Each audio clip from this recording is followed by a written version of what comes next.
Nous voilà donc prêts à réaliser les ajustements concernant notre dessin technique qu'on vient de terminer, qu'on avait vu aux vidéos précédentes. Donc on a fait la modélisation, le dessin technique, et puis maintenant on arrive à l'étape où on va faire compléter les ajustements qu'on va indiquer sur le dessin technique. On peut retourner à SolidWorks ici tout de suite. Une première vérification qu'on a fait, ce n'est pas obligé là, dans votre cas, mais vous voyez, j'ai le boîtier qui apparaît et puis on voit que la fenêtre correspond exactement. Euh, je l'ai placé par transparence, là. Si on enlève la transparence, on voit bien que l'ajustement est parfait. En fait, c'est pas ce qu'on veut. Nous, on va ajouter un jeu. En fait, un ajustement. On va calculer la tolérance. Le jeu théorique au maximum de matière restera 0, mais sur le résultat final, ça va donner un petit jeu. Alors, ça, c'est notre dessin d'assemblage, modélisation d'assemblage. On va avoir besoin de notre modélisation parce que pour changer les cotes, il faudra utiliser le modèle 3D directement parce que sur le dessin technique, la majorité des cotes sont pour cette fois pilotées et non pilotantes. Donc, on voit les résultats. On va tout de suite aller mettre les cotes pour la tolérance géométrique. Alors, je les sélectionne. Toutes les cotes qui représentent le contour qu'on veut tolérancer. Fait qu'il ne s'agit pas de toutes les cotes. Celles-ci, le rayon, sont indépendants. Elles vont être pilotées, puis les épaisseurs aussi vont être pilotées par des tolérances générales qui sont indiquées en bas. Les autres cotes qui sont là, elles vont être tolérancées par une cote géométrique. Donc, on va demander absolu ou cote de base selon le vocabulaire qu'on emploie. On vérifie que celles-ci sont bien placées. Peut-être que mettre les flèches à l'intérieur, ici, c'est bon. Ici, les flèches à l'extérieur, c'est un peu exagéré pour la dimension de la cote. Et le reste me semble pas mal. Donc, je vais laisser ça comme ça.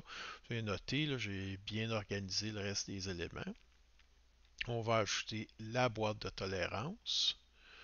Donc, on a une première surface qu'on va vouloir tolérancer. J'indique la boîte et puis je vais commencer à placer sur cette boîte-là le symbole de profil de surface. Ma tolérance, c'est 0, en fait, virgule 15. Et puis là, c'est un petit peu charrié ici, mais on va mettre des références A, B, C, mais c'est un objet, c'est quand même compliqué normalement quand on fait des références. On a des plans réels qu'on peut sélectionner. Ici, ça sera malheureusement pas le cas. Alors, voici ma première flèche. Et puis, je veux faire de même pour l'autre surface. Alors, je répète pas. Je vais tout simplement rajouter une deuxième flèche. Peut-être les indiquer comme ça. L'autre chose, je vais indiquer qu'il s'agit de tout le tour, y compris ici, tout le pourtour. Donc, je vais sélectionner sur le pourtour. Voilà, c'est fait. Alors, tout ce qui reste à faire maintenant, c'est des calculs puis modifier les cotes ici parce que le 35 va rapetisser. Est-ce que le 4 et le 1.5 vont changer? Ben non, en fait, parce que quand je vais rapetisser le 35, le 4 va venir pousser cette surface-là puis pousser celle-là. Il y a le 4 ici qui, lui, devra être réduit. Fait qu'on on va faire les calculs tout de suite. On sait qu'on part de 35 avec cette tolérance ici. Alors, je vais afficher mon autre fenêtre. Et puis je vais démarrer, je vais vous montrer ma tablette pour faire mes calculs. On va enlever le titre, on n'en a plus de besoin. Et puis, on va commencer. Donc, au départ, si on regarde le dessin de base, je vais vous le remontrer qui est ici. Ben, on voit la cote, c'est 35. Donc, le trou,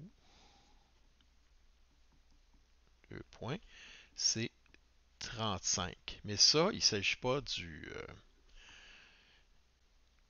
d'un diamètre, là. Il ne s'agit pas du maximum de matière. Le trou n'est pas à son plus petit. Donc, je dois me baser sur sa tolérance. On voit sur la boîte de dialogue le point 15, qui est équivalent pour nous dans nos calculs à 0.015. C'est pas la même chose, mais pour le calcul, ça va revenir à ça. Donc, au maximum de matière, je vais obtenir un diamètre de ça moins ça. Au plus petit. Donc, 34,85. Voilà. Le jeu, on a dit que au maximum de matière, on n'en veut pas. Donc, c'est zéro. Ça ne veut pas dire qu'il n'y aura pas de jeu. Ça veut dire que si je suis au maximum de matière dans deux pièces, il n'y aura pas de jeu. Donc, 34,85 moins zéro, ben je pense qu'on est tous capables de faire ce calcul-là. 34,85. Mais là, la pièce est au maximum de matière et nous, on veut la tolérancer. Un équivalent de plus ou moins 0,15. On a décidé dans le dessin technique de garder la même tolérance. Si je regarde les valeurs qui sont données dans les tableaux, eh bien, dans les diamètres dans lesquels on travaille, on obtient 250 parce qu'on utilise habituellement la qualité 12 pour les plastiques. Donc 0,25. 0,25 divisé par 2, on va plutôt utiliser le 0,3. Donc on va à 0,15. Ce qui veut dire que ça va me ramener ma cote à 34,6. Mais ma cote, je ne vais pas l'indiquer comme ça. Je vais l'indiquer dans un cadre. Ça va être une cote de base, comme c'est déjà le cas sur le dessin en ce moment. Et puis plus loin, ben, il y aura ma tolérance. Pas ma tolérance, ma surface à 0,15. Et puis, comme je disais, ben, c'est un peu exagéré. Ici, là, ça serait peut-être pas acceptable dans la réalité, mais en tous les cas, on va faire une référence ABC. Et puis, finalement, euh, on a le point 4. Puis si on regarde ici, on est passé de 0 à 0,6 en perdant une décimale. Eh bien, pour ce qu'on n'a pas besoin de faire le calcul, pour ce qui est du 4 mm, ben, on va tomber, une fois l'ajustement fait, à 3,6. Le même rapport là, euh, entre les deux. Alors, je m'apprête à le faire sur le dessin technique. Je vais retourner à SolidWorks. C'est fait. Idéalement, je changerais la cote directement sur le dessin, mais c'est pas possible. La cote étant pilotée. Alors, à la place, je m'en vais sur mon modèle 3D et puis je vais trouver l'esquisse dans lequel on a mis les dimensions, puis je vais aller les modifier.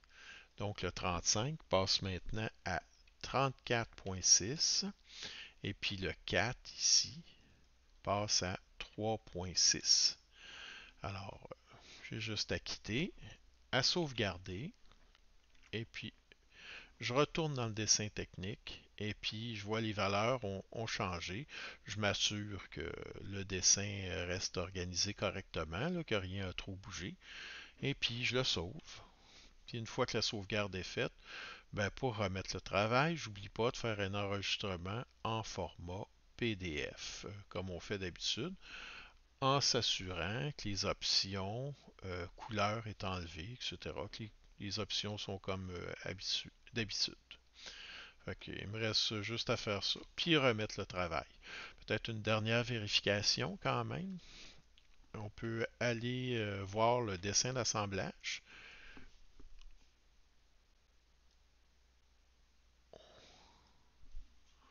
On va s'assurer ici que on voit bien le contour, l'espace. Le jeu est arrivé parfaitement égal partout, même quand on le regarde à grande échelle, là. Donc, mon résultat est parfait. Ok, je, on a terminé notre démonstration, fait que vous avez vraiment tous les éléments pour compléter votre travail. Euh, N'oubliez pas sur votre dessin technique de bien mettre les notes sur les matériaux, bien disposé. Puis la prochaine fois, par contre, le calcul, vous aurez à le réaliser vous-même, là. Là, ici, je l'ai fait devant vous complètement, que vous avez tous les éléments. Bon exercice, merci beaucoup pour votre attention.